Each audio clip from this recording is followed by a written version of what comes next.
ang 14 na taong pagkakakulong sa Indonesia, posibleng pauwiin na sa Pilipinas ang Pinay na si Mary Jane Veloso. Pero hindi para palayain kundi para ikulong din. Nasa frontline ng balitang yan si Camille Samonte. Base sa inanunsyo ng Coordinating Ministry ng Legal at Human Rights sa Jakarta, pinag-aaralan ng gobyerno ng Indonesia kung maaaring ilipat ng kulungan dito sa Pilipinas si Mary Jane Veloso. May dalawang paraan daw silang tinitignan. Yan ay sa pamamagitan ng bilateral negotiations o di kaya ay pagbuo ng opisyal ng Indonesian policy sa paglilipat ng foreign prisoners. Oras na mailipat ang bilanggo sa kanyang bansa, hahayaan na ng Indonesia ang Pilipinas na magdesisyon kung bibigyan siya ng clemency. Inanunsyo yan ng Indonesia matapos ang official visit ng ating ambassador doon. 2010 nang arestuhin si Veloso sa airport ng Indonesia matapos makuhanan ng iligal na droga sa kanyang bagahe.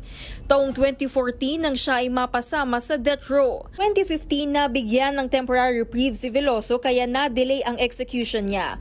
Ayon naman sa kampo ni Veloso, hindi ito agad-agad mangyayari dahil daraan pa ito sa negosasyon ng dalawang bansa.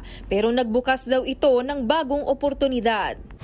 Maaaring yun ang magiging hudyat na, o sige, babaan na lang natin, kaya patawarin na lang natin, na pagpalagay na natin na na-serve na niya ang kanyang sentence. Pero para sa pamilya Veloso na matagal nang nananawagan ng clemency sa Indonesian government, palayain na lang ng tuluyan si Mary Jane. Dapat palayain na ho nila dahil nakulong na ho yung talagang may-ari. Umamin na po na talagang si Mary biktima lang. Ba't ililipat dito para ikulong pa? Wala pang kumpirmasyon ng Department of Foreign Affairs tungkol dito. Tumanggi ring magkomento ang embahada sa Indonesia. Nagbabalita mula sa Frontline, Camille Samonte, News 5. Mga kapatid, may Los Baños po. Huwag magpahuli sa mga balita at impormasyong dapat ninyong malaman.